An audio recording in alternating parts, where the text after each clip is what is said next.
La mañana amaneció húmeda en la base naval de Rota, Cádiz. El olor a café y pan tostado llenaba el aire del comedor principal, donde decenas de marineros desayunaban antes del entrenamiento. Entre ellos, una mujer pasó casi desapercibida. Llevaba el mismo uniforme azul oscuro que todos los demás, las botas perfectamente lustradas y el cabello recogido en un moño reglamentario. Su nombre era Clara Morales, suboficial de 30 años, de rostro sereno y mirada analítica. Nadie sabía mucho de ella. Apenas que trabajaba en logística y que rara vez hablaba más de lo necesario. Clara se sentó sola en una mesa junto a la ventana, desde donde podía ver el amanecer sobre los hangares y el reflejo del mar a lo lejos. Mientras comía en silencio, sus ojos recorrían el comedor con una calma casi matemática. Observaba movimientos, rutas de salida, expresiones. Era un hábito que había adquirido durante años de entrenamiento, aunque nadie allí lo sospechaba. En una mesa cercana, 4 reclutas jóvenes acababan de llegar. Llevaban 3 semanas en la base, recién salidos de la instrucción básica. El más alto, Alejandro Ramos, un madrileño de 20 años con voz arrogante, fue el primero en fijarse en ella. «Mira esa, siempre sola, se cree superior», murmuró lo bastante alto como para ser oído. Su compañero, Iván Torres, sonrió con malicia. «Seguro está aquí por enchufe, ya sabes, alguna cuota de igualdad». Rieron los otros 2, Javier Peña, un chico inquieto de Sevilla, y Óscar Vidal, el más callado, que evitó mirar a Clara. Las bromas continuaron entre murmullos y miradas. Clara no reaccionó. Había aprendido que ignorar la provocación era, a menudo, la mejor defensa. Pero aquel día, el aire parecía cargado. Quizá era el cansancio, o quizá intuía que algo iba a romper su calma habitual. Cuando terminó su desayuno, levantó la vista y vio a los 4 acercarse. Sus pasos resonaban en el suelo metálico, seguidos por el murmullo de quienes empezaban a percibir la tensión. Alejandro fue el primero en hablar y «Disculpe, suboficial», dijo con un tono que fingía respeto. «¿No debería estar en otra sección? Esto no es un comedor de secretarias». Las risas contenidas de los otros 3 llenaron el silencio. Clara dejó el tenedor sobre la bandeja y los miró, uno a uno. Su voz fue tranquila, casi suave. «Estoy desayunando, como usted. ¿Hay algún problema?» «Ninguno», respondió Iván cruzando los brazos. «Solo que hay sitios para cada quien. Algunos para hombres, otros, bueno, ya sabe». Una docena de miradas se posaron sobre ellos. Nadie intervenía. El respeto jerárquico y la curiosidad mantenían a todos en silencio. Óscar, visiblemente incómodo, murmuró: «Dejadlo, vámonos». Pero Alejandro no se movió. Dio un paso más y apoyó las manos en la mesa. «No hemos terminado. Si estás en el ejército, demuestra que lo mereces». Clara alzó la mirada, sin rastro de miedo. Su tono seguía igual de sereno. «Le aconsejo que retire sus manos y regrese a su sitio». La firmeza de aquella frase, dicha sin elevar la voz, hizo vacilar al grupo, pero la arrogancia juvenil pudo más. Javier dio un paso al frente y con una sonrisa torcida añadió: «¿Y si no? ¿Nos vas a dar una orden?» Clara respiró despacio, sabía lo que vendría. Llevaba semanas evitando llamar la atención, pero su cuerpo reaccionaba por instinto. Músculos relajados, mente clara, atención absoluta. El murmullo en el comedor se apagó por completo. Los 4 muchachos la rodearon. El aire se volvió pesado, como antes de una tormenta. Clara, sin levantarse todavía, habló una última vez. «Tenéis una oportunidad para deteneros. No la desperdiciéis». Alejandro rió. «¿Amenazas?» Pero antes de que su burla terminara, algo cambió. Los ojos de Clara se endurecieron apenas un segundo, y quienes estaban cerca notaron el silencio absoluto, el tipo de silencio que precede al caos. La escena estaba a punto de torcerse. En aquel rincón del comedor, Entre bandejas y tazas de café, el destino de 5 personas y de toda una base estaba a punto de cambiar para siempre. Clara se incorporó lentamente, sin prisas, como quien conoce el valor del equilibrio antes del impacto. Los 4 reclutas la rodeaban en semicírculo, sus cuerpos tensos, sus gestos aún arrogantes. Ella era más baja que todos ellos y a simple vista menos imponente, pero su postura era la de alguien que había aprendido no a aparentar fuerza, sino a usarla con precisión quirúrgica. Alejandro dio el primer paso. Quizá pensó que bastaba con invadir el espacio personal para provocar una retirada. «Vas a quedarte ahí mirándonos como si fueras mejor que nosotros», espetó. Clara lo observó. Su mirada no era agresiva, pero sí firme. «No soy mejor, pero tampoco menos. Y ustedes han cruzado una línea». El murmullo en el comedor se volvió un rumor denso. Algunos marineros se levantaron discretamente. Un suboficial de intendencia asomó la cabeza desde la cocina. Todos sabían que algo se gestaba, aunque nadie sabía aún la magnitud de lo que estaban a punto de presenciar. Javier extendió la mano para agarrar el brazo de Clara. Fue un gesto torpe, más teatral que violento, pero fue todo lo que ella necesitó. En el instante en que su mano rozó la manga del uniforme de Clara, el tiempo pareció comprimirse. Con un movimiento fluido, Clara atrapó la muñeca del joven y giró su cuerpo hacia un lado, aprovechando el impulso para desestabilizarlo. Su rodilla ascendió en un ángulo perfecto y golpeó el abdomen de Javier con la precisión de quien conoce cada nervio del cuerpo humano. Él cayó de rodillas, el aire escapando de sus pulmones con un gemido ronco. Los otros 3 tardaron un segundo en reaccionar.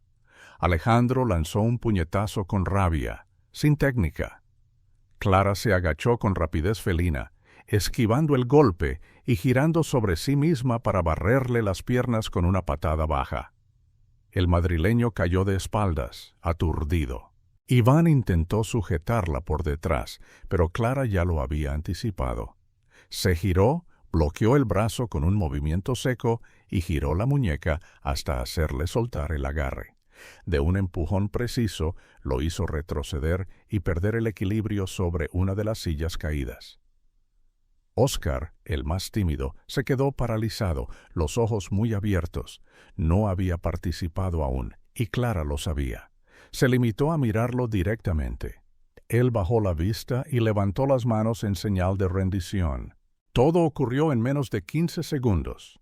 En ese breve lapso, 4 reclutas habían sido neutralizados con movimientos limpios, sin gritos, sin espectáculo. Clara se mantenía en pie, sin respirar con dificultad, sin una arruga fuera de lugar en su uniforme. El silencio fue absoluto. Solo se escuchaba el leve zumbido de los fluorescentes en el techo. Luego los murmullos comenzaron a crecer como olas. «¿Qué demonios acaba de pasar?», susurró alguien. «¿Quién es esa mujer?». Desde el fondo del comedor, una figura de autoridad rompió la tensión. Era el suboficial mayor Herrera, con más de 20 años de servicio en unidades especiales. Había visto muchas cosas, pero rara vez algo tan contundente y elegante. Caminó hasta Clara con paso firme, observando a los reclutas caídos. «¿Están heridos?», preguntó sin alzar la voz. Uno a uno, los muchachos negaron con la cabeza, tosiendo o apoyándose para levantarse. «Solo el orgullo», dijo Iván con voz apagada. Herrera se giró hacia Clara. «Suboficial Morales, acompáñeme, por favor». Ella asintió, y sin una palabra más, lo siguió mientras los ojos de todo el comedor la seguían, como si acabaran de ver a alguien emerger de las sombras. Mientras salían del recinto, el murmullo se convirtió en una marejada. Algunos grababan con sus móviles, otros hablaban sin parar. Pero todos compartían la misma pregunta: ¿quién era realmente esa mujer?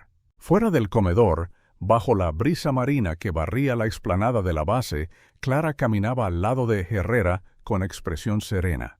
Sabía que el momento que había evitado durante años finalmente había llegado.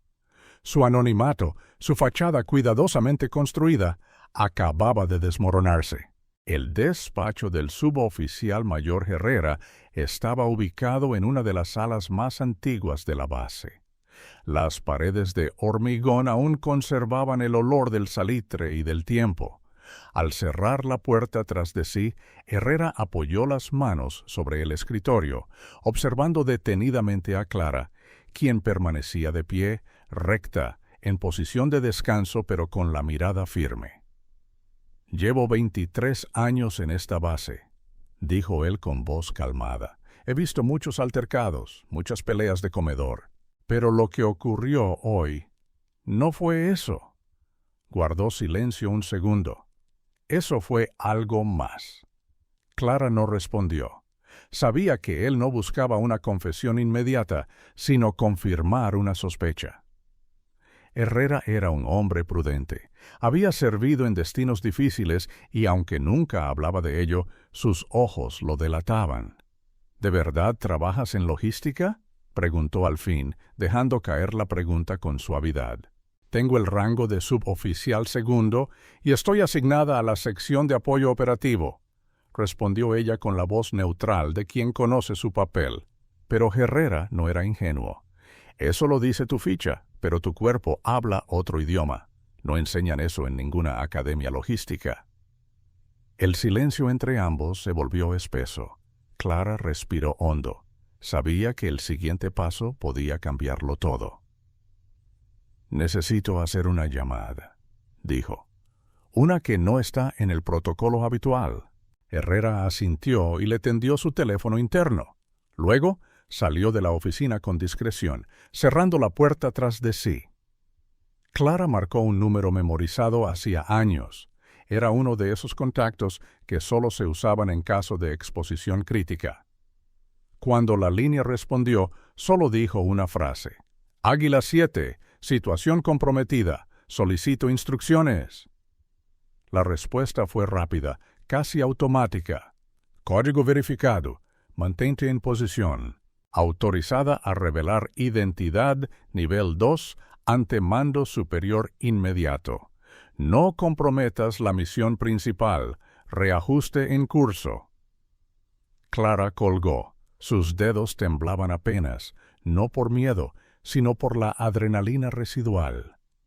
El anonimato que la había protegido durante tanto tiempo acababa de ser revocado, al menos parcialmente.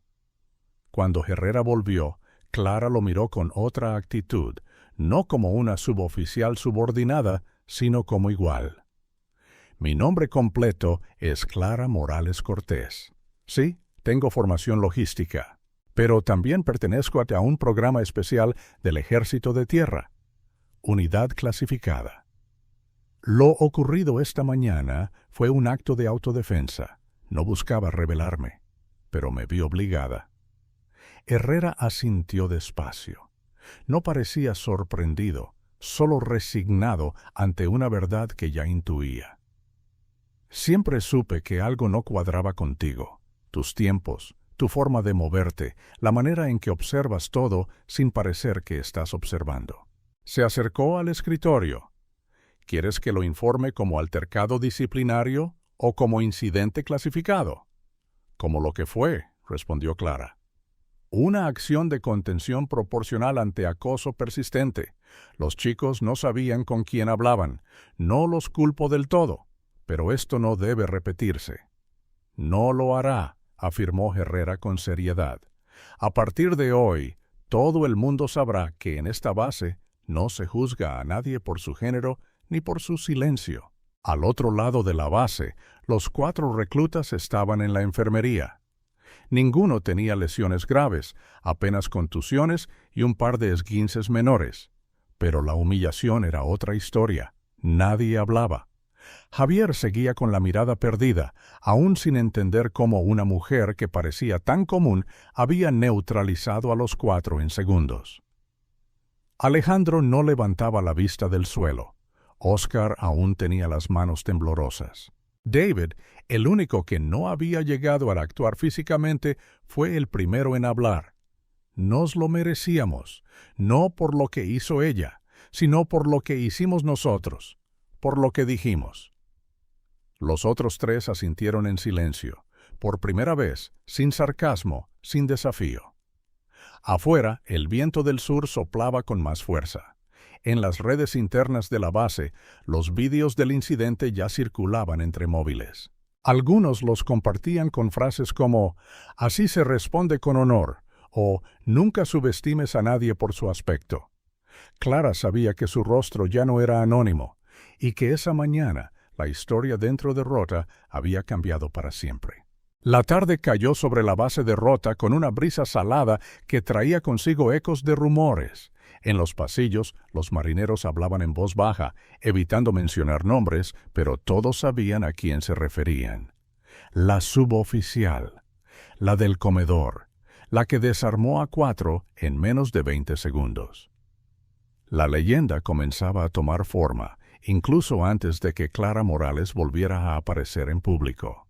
En una sala de reuniones restringida, el teniente coronel Eugenio Salvatierra, jefe de operaciones especiales del sector sur, analizaba los videos que se habían captado desde al menos 3 móviles distintos. A su lado, el comandante de la base, Carmen Rosado, fruncía el ceño con preocupación. «Esto ya no es un incidente interno», dijo ella con gravedad. «Esto es un fenómeno viral. Las imágenes han salido de los servidores seguros.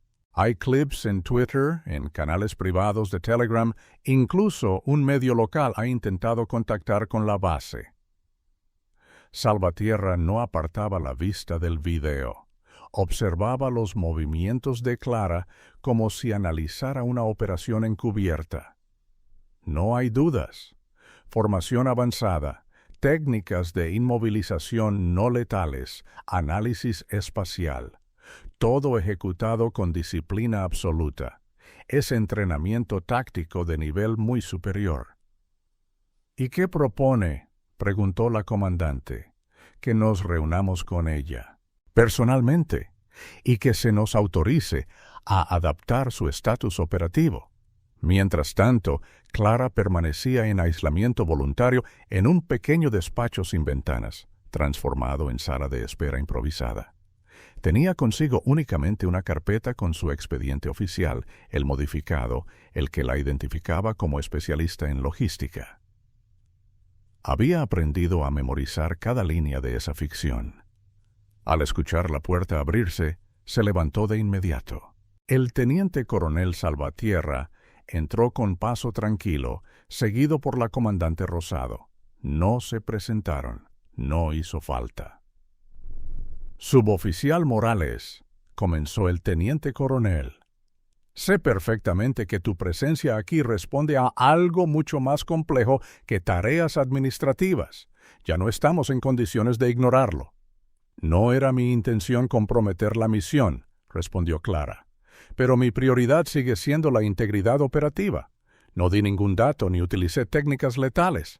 «Y aún así», intervino Rosado, «toda la base está hablando de ti. ¿Sabes cuántos mensajes he recibido del ministerio desde que empezó esta historia? ¿Sabes cuántas solicitudes de prensa hemos tenido en 3 horas? Clara mantuvo la compostura. «Lo lamento, señora, pero mi única alternativa era dejarme agredir o defenderme con proporcionalidad. Elegí lo segundo». Salvatierra la observó en silencio. Luego, con un gesto pausado, sacó un sobre cerrado con sello rojo. «He hablado con el alto mando. A partir de ahora, tienes autorización para revelar tu rango real a nivel interno limitado. Tu expediente será ajustado y quedarás temporalmente en funciones de apoyo estratégico. De cara al exterior, seguirás siendo logística. Pero dentro, sabremos quién eres realmente». Clara asintió. No era lo ideal, pero era mejor que nada. La exposición mediática había puesto en jaque su tapadera. «¿Y mi misión principal?» «En pausa. No cancelada», aclaró Salvatierra. «Pero necesitas un nuevo contexto. El anonimato aquí ya no existe». Horas después, mientras el sol se ocultaba tras las torres de comunicaciones de la base, los 4 reclutas fueron citados al despacho de disciplina.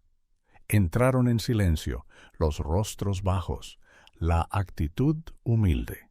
Frente a ellos, el suboficial Herrera esperaba con una carpeta en la mano. Hoy habéis aprendido algo que ni 100 simulacros pueden enseñaros, dijo sin levantar la voz. Que juzgar a una persona por su apariencia no solo es injusto, también es peligroso. Habéis atacado a alguien con más preparación que todos vosotros juntos, y lo hicisteis con soberbia y desprecio. Lo sabemos, señor, dijo Oscar, y lo lamentamos, de verdad. No basta con lamentarlo, respondió Herrera. Oye, vuestra permanencia en la base queda condicionada. Durante las próximas semanas, colaboraréis en tareas de apoyo bajo la supervisión directa de la suboficial Morales. Será ella quien decida si estáis capacitados para seguir formando parte de esta unidad. Los 4 intercambiaron miradas. Ninguno protestó. Sabían que habían tocado fondo, pero también comprendían que se les estaba dando una oportunidad, la de redimirse. Esa noche, en la base naval de Rota, la rutina había cambiado. Los rumores se habían transformado en respeto silencioso. Y Clara Morales, una mujer cuya existencia muchos apenas registraban horas antes, se había convertido en símbolo de algo más profundo, la fuerza que no necesita imponerse, el poder de la paciencia y el valor de enfrentar la ignorancia sin perder la dignidad. A la mañana siguiente, el comedor de la base naval tenía un aire distinto. Nadie hablaba en voz alta. Nadie reía sin pensar. La presencia de Clara Morales se había convertido en algo más que un recuerdo reciente. Era ahora una referencia viva.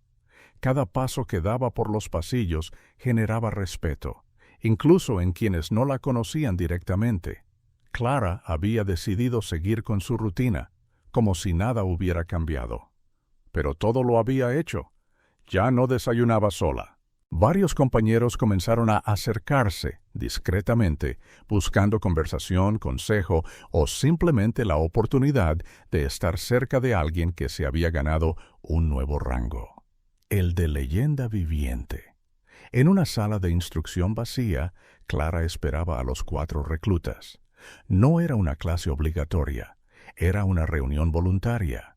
Aún así, los 4 llegaron puntuales, sin uniforme de gala, sin armas, solo con libretas y nervios. «Gracias por venir», dijo Clara sin preámbulo. «Hoy no vengo a humillaros, ni a repetir lo que hicisteis mal. Eso ya lo sabéis. Estoy aquí porque se me ha asignado la tarea de supervisar vuestra conducta durante las próximas semanas. Pero más allá de eso, quiero que entendáis algo que no os enseñan en los manuales». Alejandro fue el primero en alzar la vista. Se notaba tenso, pero sus ojos ya no tenían arrogancia. Tenían vergüenza. «Queremos aprender, suboficial», dijo con voz seca. «No somos los mismos que hace 2 días». Clara asintió. «Eso espero, pero no basta con decirlo. Debéis demostrarlo con hechos». Durante más de 1 hora, habló con ellos sobre liderazgo, respeto, disciplina interna. No mencionó una sola vez la pelea. En su lugar, expuso casos reales de errores en combate causados por prejuicios, decisiones tomadas con soberbia o subestimaciones fatales. Los 4 tomaron nota en silencio. Javier, incluso, preguntó al final si podía quedarse para practicar técnicas de respiración. Al salir, Clara se detuvo frente al ventanal. El mar brillaba como una lámina de acero bajo el sol andaluz. No buscaba admiración ni fama, solo eficacia, solo justicia. Pero ya no podía volver atrás. Mientras tanto, en Madrid, el Estado Mayor del Ejército revisaba informes de lo ocurrido. El ministro de Defensa había solicitado un análisis completo. Se discutía no solo la gestión del incidente, sino también el papel que Clara podía desempeñar ahora como figura pública. ¿Debía protegerse su identidad a toda costa? ¿O utilizar su historia como símbolo? De vuelta en Rota, la comandante Rosado se reunió con Clara de forma privada. «Nos ha llegado una propuesta», dijo mientras le entregaba un documento. «Te piden que participes en un encuentro nacional sobre liderazgo femenino en las Fuerzas Armadas. No como logística, como tú misma, con nombre y rostro. Clara observó el papel. Era una invitación oficial firmada por el gabinete del ministerio. Su reacción fue comedida. ¿Es una orden o una petición? Es voluntario, pero si aceptas, será imposible mantener tu perfil bajo. No podrías volver a operar en sombra en ningún destino nacional. Clara respiró hondo. Había entrenado para desaparecer, no para exponerse. Pero el país, aparentemente, necesitaba verla, escucharla. Lo pensaré, respondió. Esa tarde, mientras supervisaba una clase de defensa personal para reclutas de primer año, Clara observó a sus 4 antiguos agresores entrenando con esmero, no por miedo, no por obligación, sino porque algo dentro de ellos había cambiado. Ya no la miraban con soberbia ni con temor, sino con respeto y con admiración sincera. Cuando la clase terminó, Oscar se acercó y la miró con gesto serio. «Suboficial, ¿cree que algún día podremos ser como usted?» Clara sonrió, apenas. «No se trata de ser como yo. Se trata de ser mejores que lo que fuisteis ayer». El chico asintió. Por primera vez, parecía entenderlo de verdad. Esa noche, Clara volvió a su dormitorio individual. En la mesilla, su móvil mostraba una notificación nueva, una solicitud de entrevista de RTVE. En otra vida, la habría ignorado, pero esta ya no era la misma vida, y ella tampoco era la misma mujer que, días atrás, solo quería pasar desapercibida en el comedor. Fuera, la luna reflejaba su luz sobre los hangares. Y Clara comprendía que su historia, aunque no buscada, estaba apenas comenzando. El eco de los pasos de Clara resonaba por los pasillos del cuartel como una constante silenciosa. Aunque intentaba mantener su perfil bajo, cada mirada que encontraba en el camino llevaba una mezcla de respeto, curiosidad e incluso inspiración. Su historia ya no era solo un video viral, se estaba convirtiendo en símbolo. Y eso, aunque no lo decía en voz alta, le incomodaba más que cualquier combate. Aceptó la invitación del ministerio. Una semana después, Clara Morales subió al escenario del Auditorio Príncipe de Asturias en Madrid, frente a más de 300 asistentes, oficiales, cadetes, representantes civiles y mandos internacionales. Iba vestida con su uniforme reglamentario, sin maquillaje, sin adornos. Su voz era firme, pero no agresiva, tranquila, pero inconfundible. «No soy un ejemplo de nada», comenzó. «Solo soy resultado de una decisión, no dejar que las expectativas ajenas definieran mis límites». Habló poco, no más de 10 minutos. Narró cómo había llegado al ejército desde un pequeño pueblo de Cuenca, cómo había entrenado durante años en silencio, sin esperar reconocimiento. Terminó diciendo: «El respeto no se impone con gritos ni con fuerza. Se gana con coherencia entre lo que decimos, lo que hacemos y lo que callamos». El auditorio estalló en aplausos. Esa misma noche, el discurso circuló por redes sociales y noticiarios. Clara fue entrevistada en directo en Radio Nacional, luego invitada a participar en una mesa redonda sobre liderazgo. En menos de 10 días, su rostro ya era conocido fuera del ámbito militar, y mientras tanto seguía patrullando la base, supervisando a nuevos reclutas, enseñando control y respeto en los ejercicios de combate cuerpo a cuerpo. En Rota, el cambio era tangible. Los entrenamientos eran más rigurosos, pero también más respetuosos. Los 4 reclutas que una vez la desafiaron ahora eran ejemplo de disciplina. Nadie hablaba del incidente directamente, pero todos conocían la historia. Clara se había convertido en parte de la cultura no oficial de la base. Su nombre circulaba como sinónimo de integridad. Un día, el suboficial mayor Herrera la llamó a su despacho. Le ofrecieron un nuevo destino: instructora de combate táctico en la Academia Militar de Zaragoza. «Puedes seguir operando», le dijo Herrera, «pero esta vez entrenando a otros, dejando huella». Clara pidió tiempo. Su misión secreta había sido archivada oficialmente, y su rol operativo como agente encubierta ya no era viable en España. Lo que venía ahora era otra forma de servicio, más visible, más compleja. Esa noche, en la sala común, los 4 antiguos reclutas se acercaron a ella. Llevaban consigo una hoja escrita a mano, un texto breve, unas palabras humildes. Queremos darte esto, suboficial, no para que nos perdones, sino para que sepas que, gracias a ti, empezamos de nuevo. Clara leyó en silencio. Era una carta firmada por los 4, en la que reconocían sus errores y agradecían la oportunidad de haber aprendido. Lo más significativo estaba al final. Nos enseñaste que ser fuerte no es imponer, es contener, escuchar y, a veces, perdonar.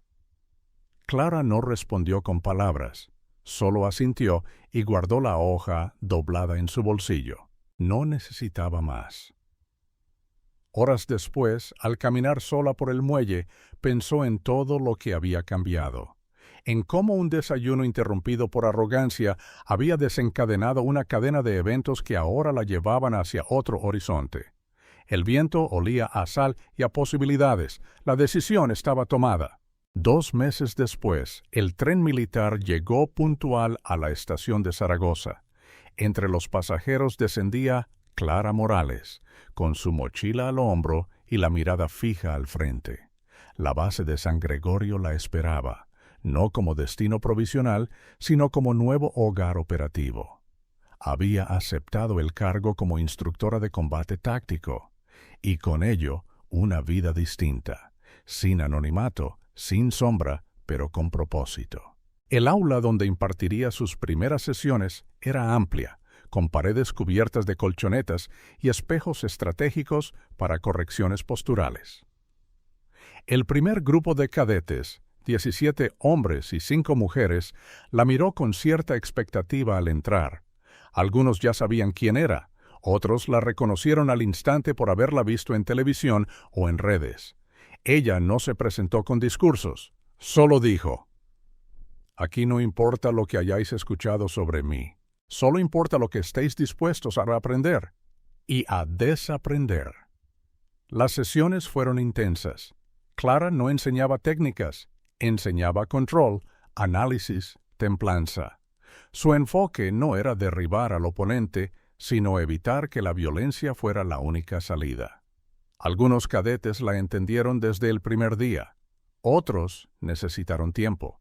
Pero todos, al final, sintieron que estaban ante alguien que no buscaba reconocimiento, sino verdad. Mientras tanto, en Rota, los 4 reclutas completaban sus fases de instrucción. Alejandro solicitó voluntariamente unirse al equipo de logística. Iván comenzó a entrenar judo. Javier pidió traslado a una unidad de asistencia psicológica. Y Óscar, el más callado, escribió un artículo para la revista interna titulado «Lo que aprendimos sin merecerlo». Sus caminos cambiaron, no porque Clara se los impusiera, sino porque supieron ver el abismo que habían rozado. En Madrid, el Ministerio de Defensa preparaba una campaña nacional para reclutamiento femenino. Querían contar con Clara como embajadora. Ella aceptó solo bajo una condición: «No quiero que usen mi historia para crear un mito, que hablen de la realidad, que hablen de esfuerzo, de errores, de principios». El video de la campaña mostraba escenas cotidianas de mujeres en uniforme, en maniobras, en aulas, en enfermerías, en talleres de mantenimiento. Al final, la imagen de Clara sin frases épicas. Solo una mirada directa a cámara y una frase simple: «El uniforme es el mismo, el respeto también debe serlo». La respuesta del público fue masiva. Jóvenes de toda España escribieron cartas, mensajes, correos. Algunas confesaban que estaban a punto de abandonar sus sueños por miedo al prejuicio. Pero ver a Clara les devolvía la fuerza. Y mientras las cifras de alistamiento femenino subían, Clara seguía caminando por los pasillos de San Gregorio con la misma sobriedad, sin alardes, sin medallas visibles. Su mayor victoria no era haber ganado un combate. era haber sembrado la semilla del cambio. Una tarde, al cerrar su clase, una cadete se le acercó. Tendría unos 19 años. Le temblaban las manos. Le entregó una pequeña libreta. «Es mi diario. Hay muchas páginas sobre usted, pero sobre todo, sobre mí misma. Me ayudó a ver que puedo tener un sitio aquí sin dejar de ser quien soy». Clara tomó el cuaderno con cuidado, lo sostuvo un momento y lo devolvió. «Entonces ya entendiste todo. El resto es solo práctica». Esa noche, en su nueva habitación de paredes blancas, Clara escribió en su propio cuaderno: «No se trata de ser invisible, se trata de ser invulnerable a lo que no importa, y de abrir camino para las que vienen detrás». Fuera, el viento soplaba fuerte sobre los campos de maniobras, el uniforme colgado en la silla, la mirada serena, la misión aún viva. Suscríbete al canal, deja tu comentario y comparte el video.